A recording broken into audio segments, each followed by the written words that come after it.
vamos lá. Vai. Eu fiz uma pesquisa, né, sobre o tema que o Adolfo me propôs. Eu gosto desses desafios, né? E, Para você inclusive, isso não é desafio, cara. Não é desafio para você. vai virar alguns posts aí mais para frente, Maravilha. algumas das pesquisas que eu fiz a respeito. Mas Sim. vamos lá. O que é o açúcar? Vamos começar no português normal, né? No português para o pessoal entender bem. O açúcar, na verdade, é sacarose, que é um disacarídeo. O que é um disacarídeo? É uma molécula de frutose com uma molécula de glicose, que rapidamente no nosso trato digestivo, já na boca, né, tem a pitialina ali, que já dá uma quebradinha nela, né? Então a absorção é bem rápida, tá? E o que a gente quer falar aqui são os malefícios desses açúcares simples, que são quebrados de forma rápida, né? O que eles podem provocar aí no nosso sistema digestivo, certo? Existe um fator que a gente tem que pôr em mente da saturação, tá? Chega um certo ponto ali que o intestino já não consegue absorver mais esses açúcares simples por uma questão de volume mesmo, né? Vamos pôr aí que a dieta ocidental tem consumido muito açúcar, tá? E um açúcar que, mas não absorve fácil? Absorve fácil, mas tem um ponto de saturação, né, gente? Chega uma hora que vai sobrar. Vai sobrar para quem? Para as bactérias. E aí que vem as fermentações como um todo, né? Que gera as desbioses. Porque esses açúcares simples, no geral, quando sobra, eles vão alimentar as bactérias ruins. E não só as bactérias ruins, temos que pensar também nos fungos. Aí vem as candidíases de repetição, que a pessoa, eu não faço nada errado, eu mantenho muito a minha higiene, mas não sabe que as mucosas conversam uma com a outra, né? Se a mucosa do intestino está inflamada, está alterada, ela manda algumas mensagens para a mucosa da vagina, para a mucosa respiratória. Então isso é uma coisa que o pessoal não faz muito esse link, né?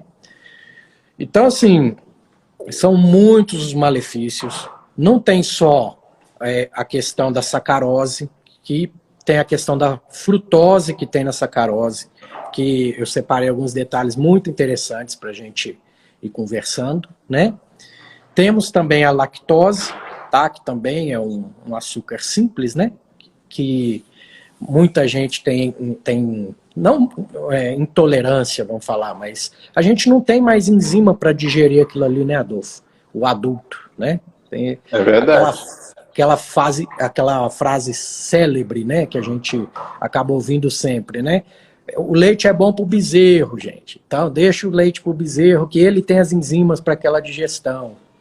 E o leite materno, né? Ele é bom para o humano, só que para o humano bebê, que está se desenvolvendo. Porque, como a gente já falou diversas vezes aqui, qual o único alimento na natureza que é rico em carboidratos e gorduras ao mesmo tempo? Natural. O leite materno, no caso, né? Que é o mais balanceado, vamos falar assim. É único, é verdade. Rapaz, olha, você já tocou em vários pontos aí, já para a gente fazer umas 5 lives só sobre essa sua primeira inserção, não é verdade? Sim. Mas uma coisa muito importante, Eurípides, que você falou, eu gosto de repetir para o pessoal, é o seguinte: a nossa capacidade de gestão de lactose, ela não é legal. Eu gosto de lembrar que quando você pega aqueles livros de Fisiologia 1, o Berne, o Guyton, você vai ver essa parte lá, você encontra que todo adulto humano tem de 10 a 25% de intolerância à lactose. Isso é todo mundo, né? E isso, Adolfo, isso é regional também. Tem alguns países lá da Europa, escandinavos, que 80% da população tem a lactase, né? Mas a gente aqui, acho que não chega nem a 10, 15% de quem tem ela plenamente funcionante. Plenamente funcional. Então, sabendo disso, a gente até já vai partindo para movimentos mais genéricos, né, Eurípides? Por exemplo, eu aqui não testo ninguém para intolerância à lactose. Eu já digo para as pessoas evitarem mesmo e acabou. E quem tem intolerância franca, nunca tem como não saber. Pede para a mamãe trazer a folha para mim. Que barato. Seu mini secretário. Ele está indo lá. É porque quem tem uma intolerância franca, não tem como não saber, né? Verdade.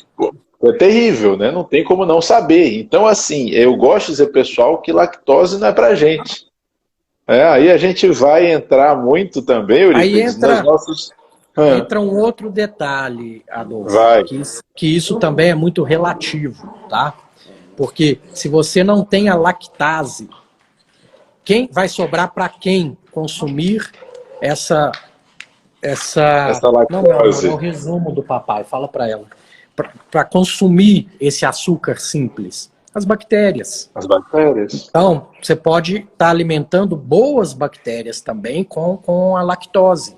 Se você não tem desconforto abdominal, isso aí, gente, é individualidade, não tem nada que é uma receita de bolo para todo mundo, tá? Leite de vaca, leite puro, com a caseína, aquela coisa, nós da modulação intestinal tiramos. Até porque isso que a gente tem no supermercado não é leite há muito tempo, né? É homogeneizado lácteo, certo? Então isso a gente tira, tá? Mas você consome queijo, o tipo específico de queijo, não tem problema, o iogurte integral não tem problema, você tem todos os benefícios daquilo ali para sua flora bacteriana. E aí entra o kefir, né? Kefir, vamos falar assim, o kefir, a lactose dele é quebrada pelas bactérias, né? É o que faz a bactéria fermentar aquilo ali, vai ter menos lactose, mas ainda tem alguma coisa de lactose, certo? E tem a caseína ali também, para algumas pessoas mais intolerantes.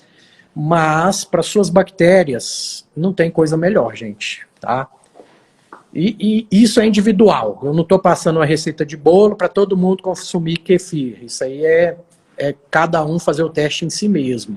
É o que a Tânia, da Nutridados, costuma falar.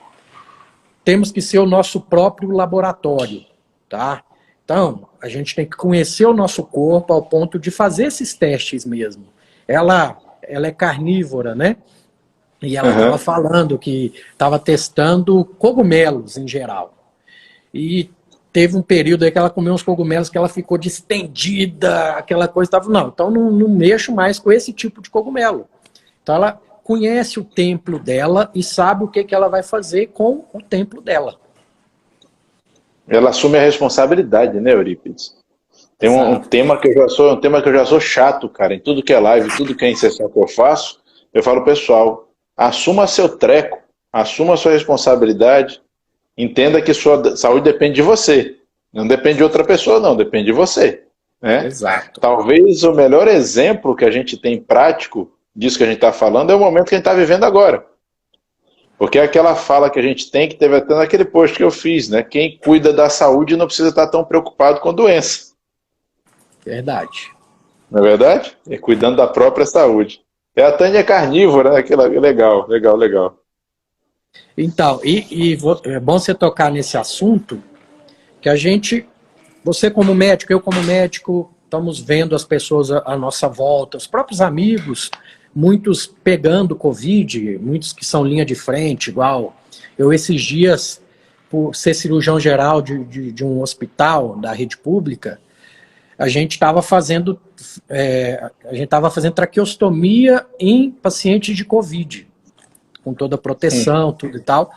E a gente vendo colegas morrendo, né? O que eles tinham em comum, os colegas que morreram de Covid, os próprios pacientes, o que a gente tem visto em comum, Adolfo?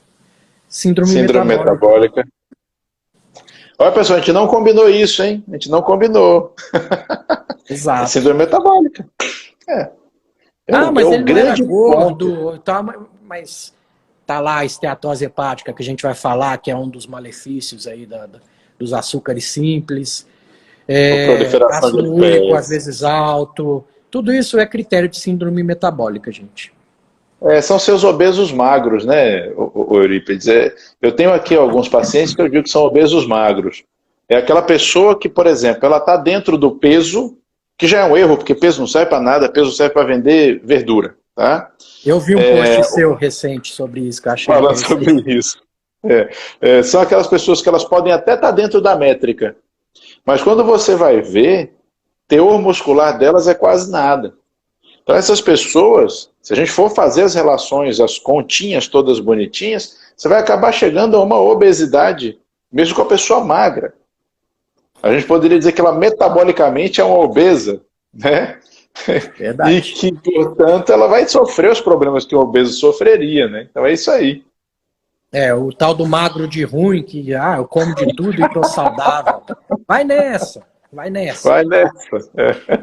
Chega um Covid e você descobre. Exato. É isso aí, cara. É isso mesmo. Chegou o seu resumo, Eurico? Chegou nada, eu não sei o que está acontecendo.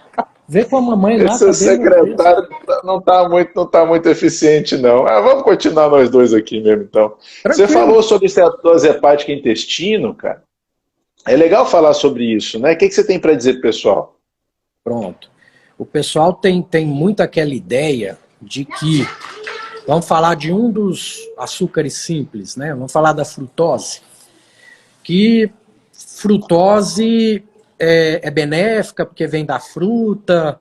Aí vocês têm que lembrar, gente, o açúcar, a sacarose, metade, 50% daquilo ali é frutose. E sem contar o que eles colocam na comida industrializada da gente. O xarope lá, né, o xarope de frutose ultra concentrado lá. Tudo isso vamos dizer, é o que o seu fígado não quer. Porque a frutose, ela só é metabolizada no fígado. Então você está sobrecarregando o seu fígado, tá? Tanto, não precisa ir longe, não é só a frutose que seu fígado vê como não vou falar veneno, mas algo que ele tem que trabalhar logo. Quais são as 3 coisas que seu fígado tem que trabalhar logo para tirar da sua corrente sanguínea? A frutose, em ordem então, o álcool tem prioridade metabólica no seu corpo, e a via do álcool é praticamente a mesma via da frutose, gente. Então, para vocês entenderem a metabolização das coisas ali, as duas é mais ou menos a mesma coisa. E glicose. Quando entra glicose, seu corpo quer dar vazão para aquilo ali logo, porque aquilo ali em altas concentrações na sua corrente sanguínea é péssimo, é tóxico. E isso que o diabético não entende. Ele é intolerante à glicose, se você pôr na ponta do lápis, né? Sim. Quais são os componentes da quebra disso? Um deles, que o pessoal fala, gota, aumento de ácido úrico de gota, é proteína. Não é, gente. É frutose. Um dos principais que vai te causar gota, vai te dar problema. Então é o quê? É carboidrato em excesso. Tá?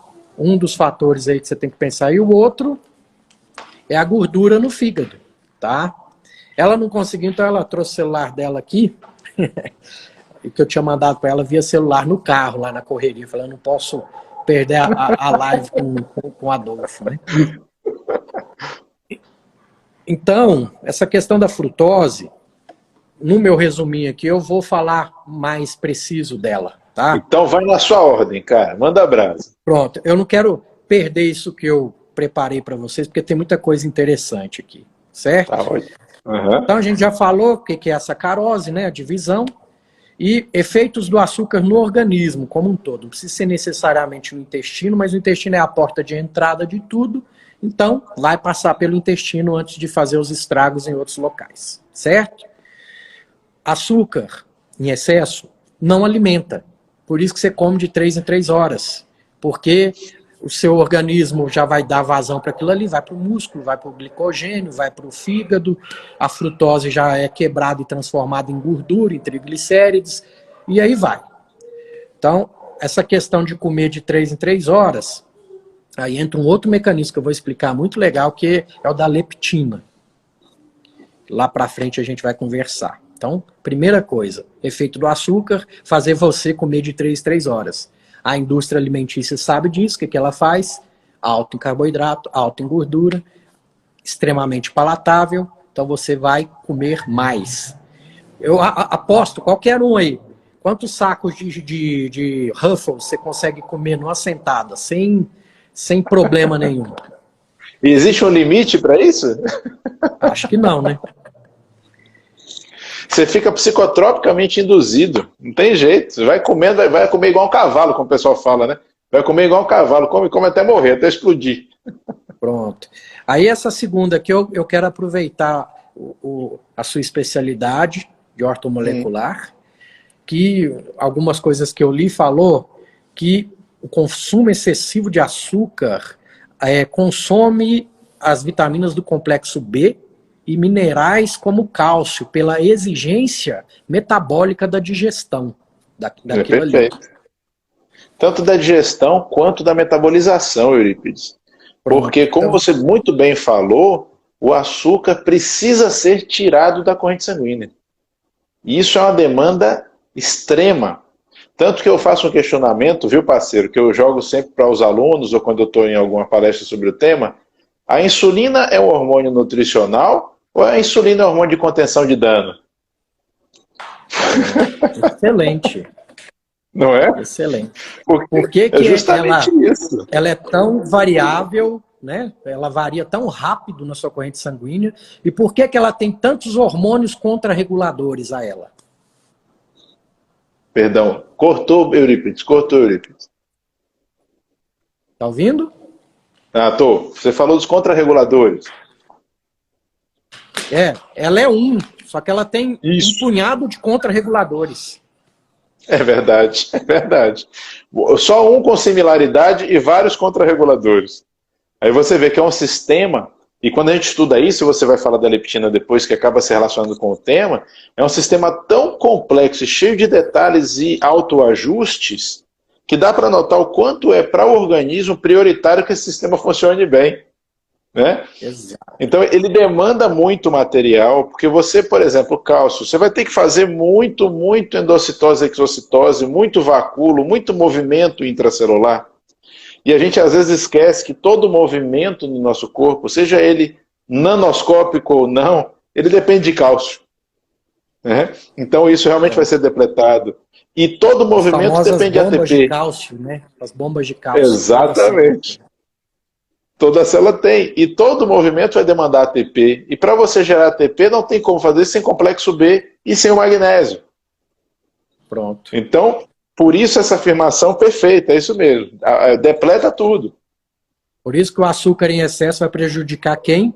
Seus ossos. Mais uma coisa que o pessoal não faz o link, né? Perfeito. Então, pronto. Seguindo aí a nossa ordem, que é até relacionado a um post meu que deu muita polêmica, que é bom que a gente vai conversar sobre isso. Quando ingerido com outros alimentos, o açúcar, tá? Estes ficam retidos no estômago, aumentando a atividade dos sucos gástricos, que por sua vez aumentam a acidez estomacal. Gastroparesia, fermentação, e por isso que acontece? Quando você faz aquela alimentação copiosa e taca uma sobremesa por cima, você está ferrando todo o seu processo digestivo, gente. Tá? Bem-vindo à azia. Eu fiz um post, Adolfo, falando para as pessoas comerem a fruta antes da refeição, porque aquilo ali vai ter trânsito livre. E você não pense na polêmica que alguns nutricionistas me mostram o estudo, aonde está isso que você está falando. Eu falei, gente, está no Guyton, livro de fisiologia. Pode procurar, pode estudar o que você acha. Ô Eurípides, você tem notado como o pessoal está com a tara de estudo agora? Eu acho que isso deve ser algum fetiche sexual, sabe? E o pessoal tem uma coisa que às vezes não entende o valor prático e o valor relativo de diversos estudos que são publicados. E a facilidade com que hoje se publica estudos supostamente válidos e que depois, passa-se um tempo, se percebe que o estudo era fraudulento. Haja vista aquele estudo que metia o pau na hidroxicloroquina. Haja vista aquele outro estudo que falava sobre vacina e autismo, né? E muitos outros, que ao longo do tempo, até um colega sacana nosso, não me lembro de que país foi, que fez um estudo falso e botou para publicação só para ver se ele conseguia publicar, e conseguiu. Já aconteceu. Sim. Então, óbvio que eu não estou dizendo que os estudos científicos não têm um valor, muito pelo contrário. A gente trabalha muito em cima deles. Só que Adolfo, saber ler aquilo... Oi. Aproveitando essa colocação sua, e outra coisa que o pessoal acaba jogando no lixo e erroneamente, é o tempo de experiência de consultório que, vamos dizer, eu vejo intestino preso há mais de 10 anos, gente. Então, se isso aí não tiver um valor, então eu rasgo meu diploma. E a gente sabe que tem, né? Porque até na escala de validade da evidência, a prática clínica tem validade. A gente até pode considerar que é a menor validade porque não é necessariamente extrapolável, né? Mas tem validade. Né? Então o pessoal está esquecendo dessas coisas, Eurípides. E eu vejo duas coisas que eu acho engraçado pra caramba, tá? A primeira indagação é essa que você recebeu. Me mostra o estudo. E a segunda indagação é assim: e qual é a sua especialidade? Você é especialista nisso? E aí, bicho? Repare, hoje eu já tenho maturidade para rir dessas coisas. No passado eu ficava irritado. Mas eu vejo o quanto isso é lesivo para o entendimento das pessoas em geral, sobre o que é o processo científico, sobre o que a gente descobrir as coisas. Nessa minha nova vida, né, de que eu estou apaixonado por microbiota, o tanto que eu já ouvi também, o senhor não é nutricionista, está falando de dieta, o senhor não pode falar de dieta. Pois é. Até onde eu sei, de acordo com o CRM, eu posso sim. Não, independente disso, sabe uma coisa, Eurípides, que eu brinco com o pessoal? Eu falo o seguinte, cara, se Da Vinci tivesse nascido no Brasil hoje, ele ia morrer mendigo. Porque alguém ia chegar para ele e fazer: você é desenhista, não pode ser anatomista. Outro ia dizer: você é anatomista, não pode ser químico. Outro ia dizer: você é químico, não pode ser engenheiro. Um cara multifacetado como ele, e digo, pessoal, não pensem no gênio. Todos nós, todos vocês são seres multifacetados que podem dedicar suas inteligências a diversas áreas do saber. Basta estudar. Estudar não é pesquisar no Google, olhar 3 referências qualquer e achar que entendeu. Estudar é se aprofundar nos temas e, principalmente, estudar é debater. Exato. Então, o que acontece muito, né, lá no grupo, no Rebelião Saudável, que a gente faz parte, o pessoal coloca as coisas lá, muitas vezes as ideias são divergentes. Sim. Não é? E é aí que você testa a sua ideia. E com humildade, a gente pode aprender muito mais. Exato. E o pessoal tem que entender que não é uma disputa que a gente está tendo. A gente tem que unir forças para a melhora do paciente. E pronto. Eu não quero saber mais que muitos nutricionistas por aí, que tem muita gente que sabe muito, entendeu? Eu sou um eterno estudante. E se eu falar alguma coisa errada, pode puxar minha orelha, que eu vou pesquisar, vou correr atrás. E vamos embora. Eurípides, quantas vezes a gente aprende, até com o paciente no consultório, né? Porque ele traz uma informação para a gente que às vezes a gente não viu ainda, que hoje a informação cicla tão rápido, é tanto volume, que a gente se perde. E aí eu caio sempre, viu, Eurípides, nessa questão do especialista. Porque, vamos lá, você é um especialista, do ponto de vista formal, mas eu não sou. Porque a minha área de dedicação não é descrita como especialidade médica, ela é descrita como prática terapêutica médica. Agora, eu tenho mais de 20 anos dedicado a essa área, será que eu não sou um especialista? Né? Então, isso é engraçado. Assim como eu sei que você conhece uma coisa que eu vou falar aqui, que são os especialistas de papel. Especialista de papel é aquele cara que depois que ele tirou o título, ele senta no título e pronto. Nunca mais ele estuda, mas ele opina o tempo inteiro. Não precisa ir muito longe, não. Esse exemplo seu é muito interessante para um pequeno detalhe, tá? Manda. Eu não terminei a proctologia, eu fiz o R3, mas aonde eu fiz meu R3, eu operei mais do que muita gente que faz o R4 em outros locais. Eu já tenho mais de 10 anos de atuação na proctologia. por falta de vergonha na cara, não prestei prova de título da sociedade, tá? Que o pessoal pega nisso. Cadê seu título da sociedade? Entendeu? Mas é engraçado, isso diminui o seu saber, diminui sua habilidade, diminui sua experiência, né? Porque assim, eu digo para você, cara, se a titulação fosse garantia de competência e resultado, beleza. Mas infelizmente ela não é. Porque o que é uma titulação? É você fazer uma prova, preencher alguns pré-requisitos e ali você recebe um título.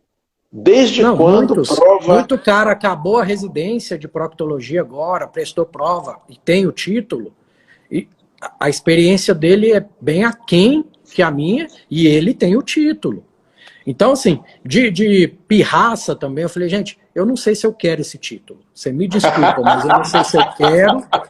Eu fiz a pós-graduação do Sírio-Libanês com os melhores do Brasil, depois, justamente para me dar mais um respaldo, e estou pirraçando ainda. Não sei se eu quero o título da sociedade, não. Pois sejamos pirracentos juntos. Conte comigo para essa pirraça. Continua seu roteiro, Eurípides. Vamos, senão nós vamos, se deixar a gente fala a noite inteira. Porque conversa boa, cara. Então vamos lá. Esse todo mundo sabe, né? Que o açúcar em excesso predispõe ao diabetes. Isso a gente não precisa nem entrar em detalhes, né? Sim. Afeta os órgãos, pois o excesso se transforma em gordura, como já falamos lá no começo, predispondo à obesidade e a pior de todas, que é a gordura visceral. Essa é a venenosa, que eu até estava lendo e estou estudando, e vou ver uns posts aí para frente. O pessoal fala muito da esteatose hepática, mas existe a esteatose pancreática, que o pessoal já está estudando bem ali, que dá muita repercussão ruim também. O pâncreas é o órgão que mais sofre no fim das contas, né, Eurípides? E sofre calado, viu? Porque quando ele começa a dar defeito... É que o pâncreas, uma coisa que o pessoal às vezes não lembra, o pâncreas não tem critério para absorver a glicose. E ele não pode ter critério para absorver a glicose porque ele precisa ler a glicose do sangue. Ler, entre aspas. Então o pâncreas é o maior alvo, ou um dos maiores alvos, da glicotoxicidade, né? Ou da saturação de glicose dentro da célula. Então, assim, o pâncreas, como você falou, ele sofre calado. E, pessoal, a gente não sabe isso quando vê nos diagramas e nas figuras. O Eurípides sabe porque ele é cirurgião. O pâncreas é pequenininho. Né, Eurípides? Pâncreas é difícil de acessar, viu?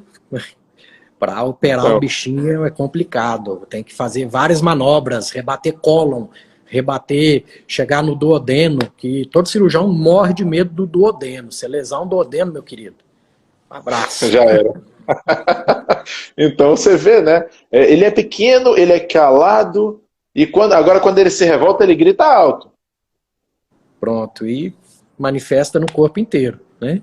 É isso aí. Então pronto, continuando, na parte que, vamos dizer, é o que você mais interessou pelo título, né?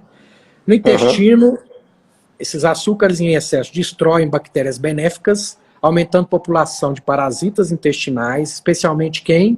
A Candida albicans, que na verdade esse termo parasita intestinal eu não concordo, ela é um comensal como qualquer outro, que está lutando pela sobrevivência dela ali dentro do intestino, só que você está dando o combustível que ela mais gosta, que é açúcar. Então a bichinha vai crescer com vontade, igual a gente falou lá, que as mucosas conversam, e... é um balanço dinâmico, tudo isso, tá? Isso aí não é comer açúcar agora e já oscila muito, tá? Eu costumo dividir em compartimentos, que até o Dr. Jean puxou minha orelha um pouquinho nessa questão de compartimentos. O compartimento é para sintomatologia da disbiose, tá? Para o paciente entender por que tem disbiose alta, média e baixa, tá? Mas o equilíbrio é dinâmico. Só que vem de cima para baixo. Se o estômago tiver com gastroparesia, vai acabar descendo comida acidificada com acetato de metila. Essa acidificação do delgado vai provocar disbiose, acibo, e a disbiose acibo vai trocar as bactérias boas do seu cólon, e as do cólon, as que produzem metano, as que produzem sulfetos, aí vem aqueles peido fedido. Então você vê que o negócio começa lá em cima, gente. O negócio é mais complexo do que a gente imagina. Você se torna ecologicamente e socialmente inadequado. Exato. A gente já conversou dessa parte aqui, que altera o equilíbrio hormonal, enfraquecendo, entre aspas, os ossos, né? A gente explicou o mecanismo, como é que isso acontece. O magnésio, que você explicou bem, né? E por que isso? Porque o sangue consegue. Porque se ele não conseguir manter o equilíbrio ácido-base, você morre. Porque isso é restrito. Mas às custas do quê? Desmineralização dos seus ossos. Estou errado? Ave Maria. Você está certo demais. E aí você me lembra de lembrar ao pessoal sobre um detalhe.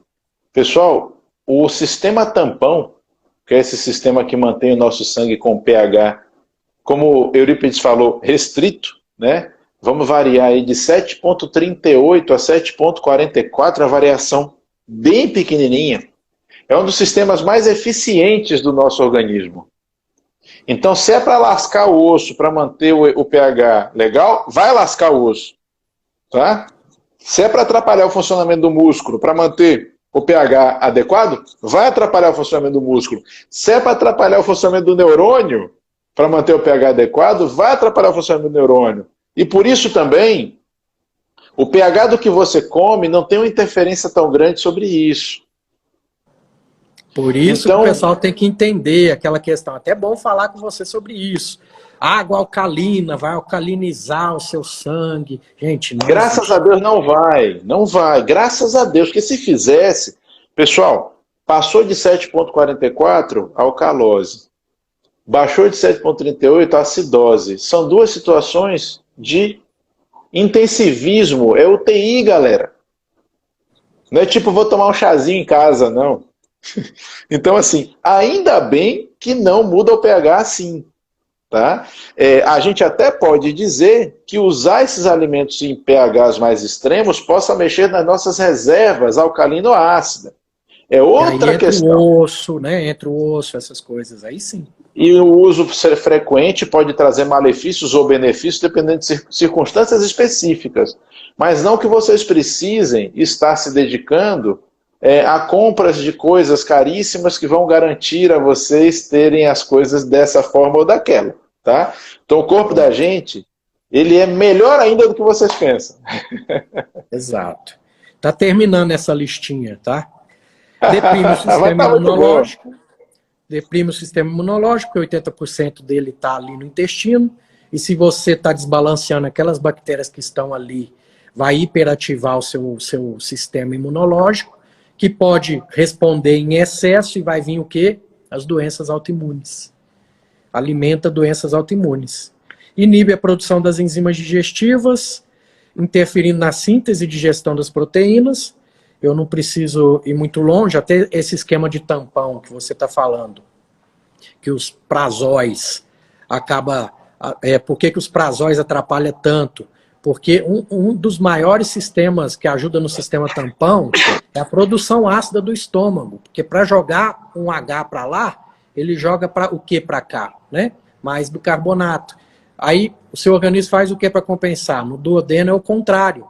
Ele joga o hidrogênio para jogar o que para a luz? Bicarbonato. Então, gente, é tudo muito lindo, é perfeito o corpo humano, o funcionamento. É sensacional, é sensacional. É inspirador, né, Eurípides? Verdade. E sem contar que o açúcar, se você...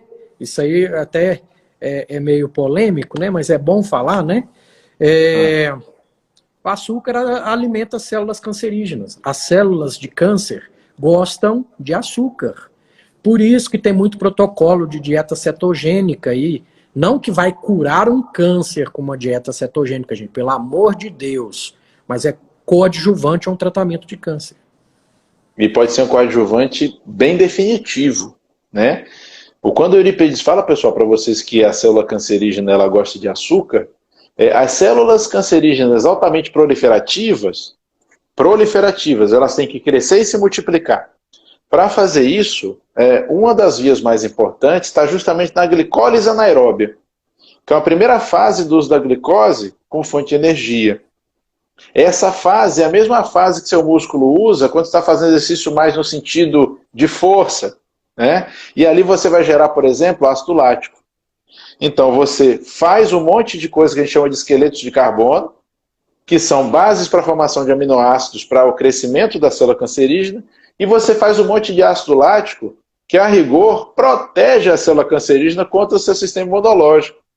Tudo isso está baseado na glicose.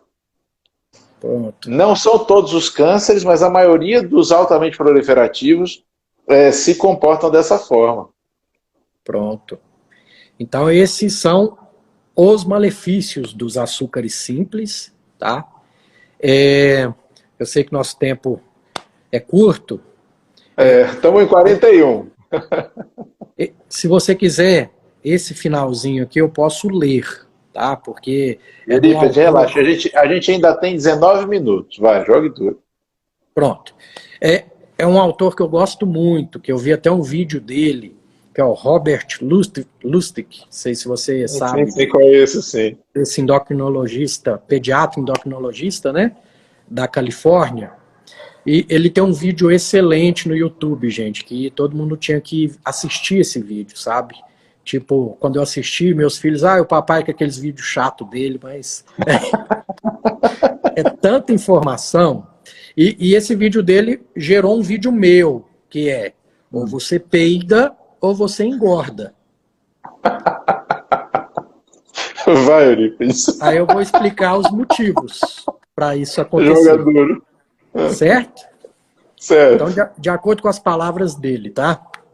A razão por que o açúcar é tão prejudicial ao nosso corpo, muita gente já até falou, então eu vou ler só para fechar o que a gente já falou.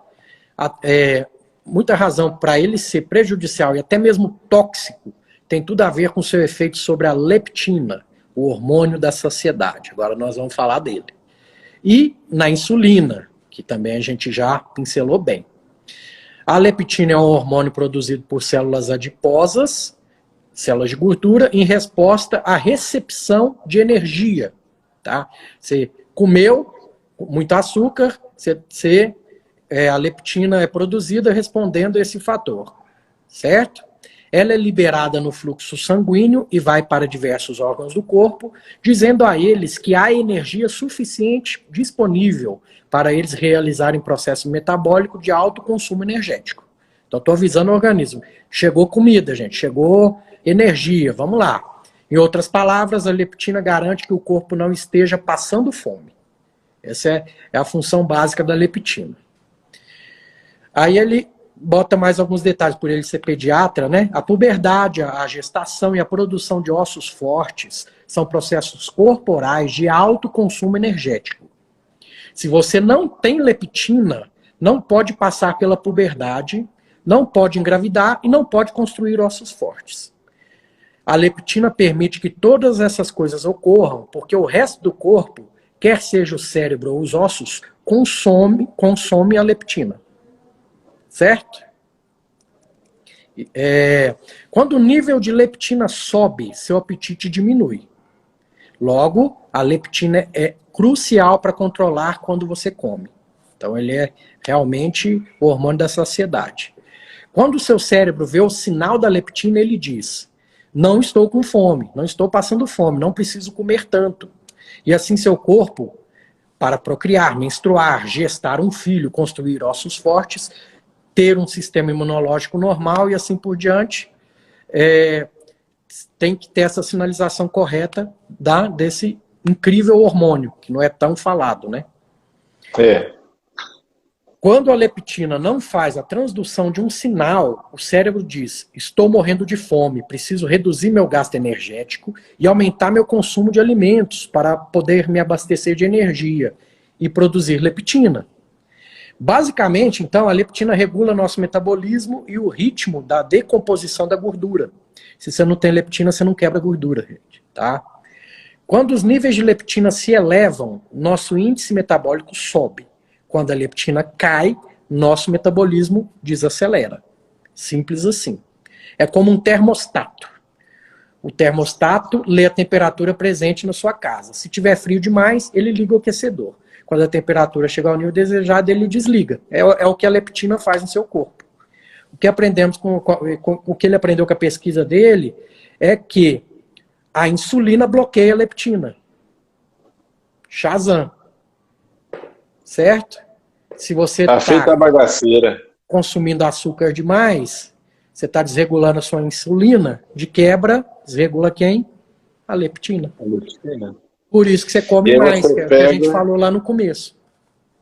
E aí você pega a leptina alta no sangue e o paciente morrendo de fome, em síndrome metabólica, aquela leptina servindo inclusive como marcador inflamatório para estresse de hipóxia nas células de gordura visceral. Então, é um marcador, inclusive, extremamente importante, que pouquíssima gente pede, viu, Eurípides?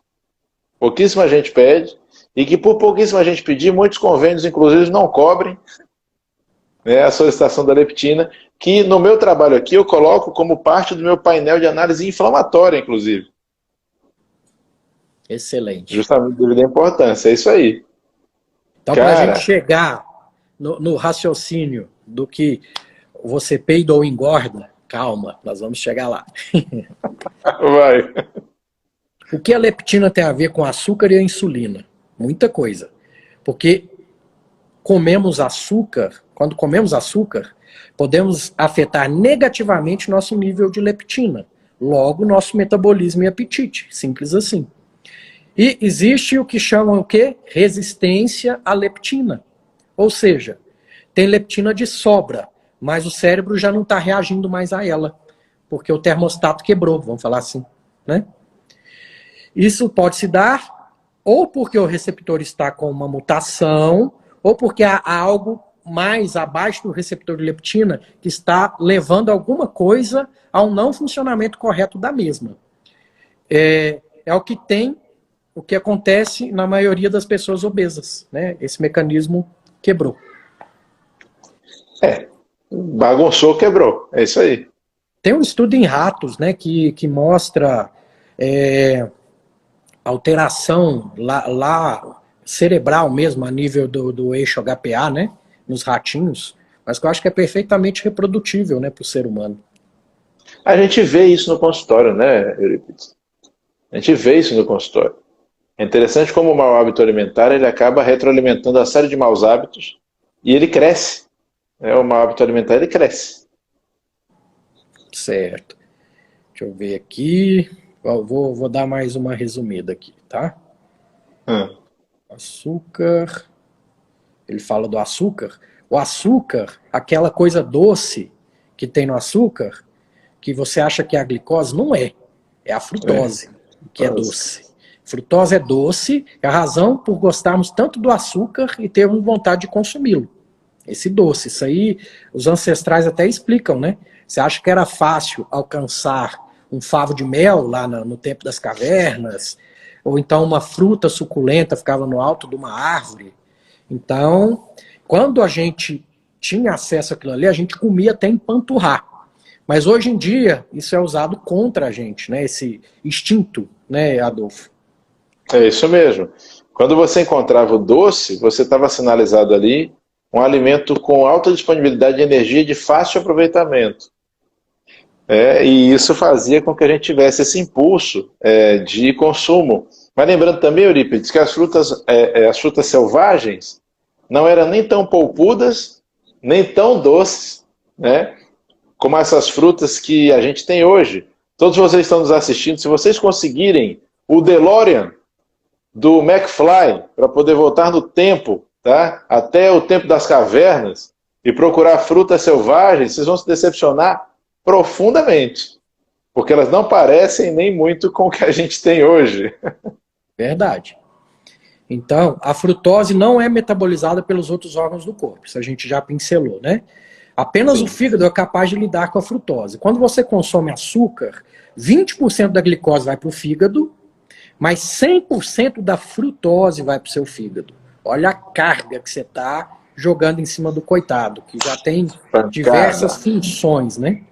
Se você sobrecarregar a capacidade do seu fígado de metabolizar a frutose, algo que acontece com relativa facilidade, aquela frutose extra é convertida em o quê? Gordura hepática, a esteatose que a gente conversou. né?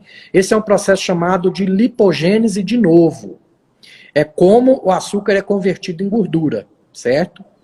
Ou o fígado libera a gordura no fluxo sanguíneo, onde ela vai elevar o nível de triglicerídeos, um fator de risco da doença cardíaca e obesidade. Então aqui cai mais um mito, que a gente... é gordura que aumenta a triglicerídeos. Não, é carboidrato, certo? Ou o fígado não libera e ela permanece no fígado e se precipita e dá o quê? Esteatose hepática. E tem tido muitos casos que evoluem para transplante hepático, gente, tá? Caramba. Tal é o grau da toxicidade do excesso de carboidrato. Não vamos falar só açúcar, né?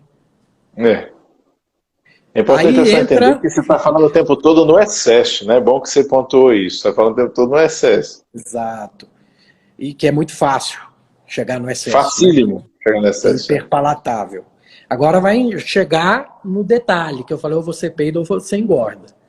Existe uma maneira de tornar a frutose e a glicose seguras. Chama-se fibras. Em outras palavras, frutas que contêm fibras. Ou seja, você tem que comer a fruta, tá? Ah, e o suco? Cai na mesma. Você jogou a fibra fora e está tomando só o xarope de frutose com glicose. Tá tomando a cor e o açúcar. Exato. Então, gente, eu não preciso, não é o intuito dessa live falar das fibras, né? Que dá outra live até, se for necessário, tá? Fácil. Então, em resumo, uma má absorção de frutose associa-se com maior capacidade de fermentação, tá? Intestinal, inclusive até da lactulose, que vem da lactose. Então, excesso de glicose, de frutose, piora também quem tem intestino irritável. Isso é uma coisa que o pessoal não linka, né? Então, a esteatose a gente já falou. Efeitos pró-inflamatórios e pró-oxidativos de outro componente da quebra da frutose, que é o ácido úrico, que a gente até já comentou um pouquinho, né? E você sabe muito bem os efeitos de uma uremia no intestino, eu não preciso falar, né? Que não é só gota, o intestino também sofre com o excesso de ácido úrico, tá? Provoca permeabilidade intestinal, endotoxemia, gera processo de lipogênese, resultando em disfunção mitocondrial, ativação crônica do sistema imune inato no fígado e no intestino, quadros graves de esteatose, aí evolui pro transplante e câncer de fígado. Em suma... Só coisa legal, só coisa fofa, né? Então, só coisa fofa. Para o pessoal entender o que tem a ver, ou você peida ou você engorda. Toma o suco de laranja, que você absorve ele 100%, a frutose que está ali. Chupa, sem contar que para fazer um copo de suco de laranja você usa 3, 4 laranjas. Agora, quem consegue chupar 3, 4 laranjas de uma vez com bagaço e tudo? Eu aposto aí que poucas pessoas conseguem. Você retarda a absorção dessa frutose. Essa frutose vai chegar mais embaixo do seu intestino, porque ela está entranhada nas fibras. Quem vai consumir aquilo ali? As bactérias. Vai produzir o quê? Gás. Então você vai peidar e não vai engordar. Você peida magrinho. Pronto. Muito bom, cara. Muito bom. Tem razão, tem razão. Ô Eurípides, você, rapaz, quando eu falei em fazer essa live com você, já sabia que ia ser muito divertido e muito informativo. Porque você também é um grande CDF, isso é muito bom. Trouxe informações valiosíssimas aí, bem compactadas e resumidas. Tanto que eu não consegui acompanhar as perguntas. O pessoal fez um bocado de perguntas, pessoal, desculpa. Não deu para acompanhar porque a densidade de informação aqui está muito grande, então não deu para acompanhar direito, né? Mas algumas pessoas perguntaram aqui, Eurípides, vou tentar responder algumas coisas. Perdão, você acabou a listinha? Não, tinha outros detalhezinhos, mas eu acho que o grosso a gente conseguiu cobrir bem. Então vamos responder alguma coisa aqui para o pessoal, para eles não ficarem magoados com a gente. Porque perguntaram muito aqui, Eurípides, na sua opinião, irmão, que carboidrato presta? Pronto. Os carboidratos fibrosos, Eu não preciso ir longe. É só vocês imaginar tudo isso que eu expliquei. Carboidratos fibrosos são aqueles que já vêm com a fibra. Então, gente, fruta, beleza. Só não vai exagerar, porque ali em exagero também vai vencer essa capacidade da bactéria, você vai fermentar muito e vai absorver mais. Ah, e tem um detalhe legal que eu acho legal falar, Adolfo. Então, assim, os fibrosos, tá? Se você não tem problema de diabetes, pode comer sua batata, pode comer sua cenoura, mas você que é diabético, até isso é importante tentar tirar. Você conhece um detalhe que eu li no livro, acho que não sei se é o Porquê Engordamos, tudo, do freio ileal. Você conhece o freio ileal? Não, pelo menos não estou me lembrando. Manda brasa. Pronto. Olha o que as fibras fazem, gente. Se você não absorve, aquilo ali fica um tempo maior no seu trato gastrointestinal, vai levar esses nutrientes para mais distante da área de absorção, tá? Vai sobrar mais para as bactérias. Chegando fibra nessa porção mais final do seu intestino delgado, o seu intestino vai mandar mensagem de que você ainda está fazendo digestão, vai diminuir a fome. Isso é o freio ileal. O ilho vai mandar mensagens que você não está com fome e não precisa comer mais. Você pode usar esse mecanismo para te ajudar a emagrecer. E é mais ou menos o que a cirurgia bariátrica faz, porque joga os nutrientes lá para baixo. Então eu achei interessantíssima essa questão do freio ileal para o emagrecimento. Agora que você falou nisso, eu me lembro que a gente tinha até ativos para fazer isso no passado. Hoje em dia eu não vejo mais. Que faziam o quê? Davam um efeito de bojo lá no ilho. Então, quando chegava lá que fazia dilatação da parede, distensão, melhor dizendo, da parede, você fazia essa sinalização, inclusive aumentava a colecistocinina. E dava todo esse efeito de controle do apetite. Sensacional, sensacional. Perguntaram também sobre a frutose, se a frutose das frutas faz mal, mas você já respondeu. Se você come a fruta, com a fibra não é tanto problema, mas em exagero, qualquer coisa, né, Eurípides, é ruim. Eu libero para meus pacientes de modulação intestinal, que gosta demais de fruta, 3 porções por dia. E antes da refeição principal e não depois. Você já explicou o motivo disso, né? Teve muito mais pergunta, Eurípides, mas a gente só tem 2 minutos, então agora é hora da gente se despedir do pessoal. Agora é hora de dizer adeus, até a próxima. Irmão, eu quero agradecer enormemente a sua disponibilidade, ainda mais eu sei que hoje foi um dia de correria, você correu aí para conseguir estar aqui com a gente, teve todo o carinho, delicadeza, cuidado de fazer esse roteiro para a gente conversar. Te agradeço enormemente e agradeço a todos que estão aqui com a gente até agora. Suas últimas palavras, meu velho, para a nossa live de hoje. Pronto, eu vi um pessoal perguntando aí dos adoçantes. Aguardem meus próximos posts, que eu vou falar de adoçante até vocês cansar. Pessoal, maravilha! Obrigado vocês que acompanham, o carinho de vocês, isso é o que incentiva a gente a estar estudando mais, correndo atrás. Somos humanos, não sabemos tudo, tá? Quando eu não souber, eu vou falar que não sei, mas que eu vou correr atrás para aprender. E sigo à disposição, Adolfo. Estou aqui disponível para você, que você já estão perguntando quando é a próxima, irmão. Aí é só convidar. A gente conversa em off e resolve. Aí vocês vão ver, vai estar anunciado tanto no DR Adolfo Duarte, quanto no Clínica Salos, quanto no Papo de Reto. Tudo que você tinha vontade de perguntar sobre o seu ânus e não tinha coragem de perguntar. Cara, é sensacional, velho. Então pronto, valeu. Boa noite a todos. Até mais. Boa noite. Gratidão e carpe diem. Isso aí. Tá muito bom.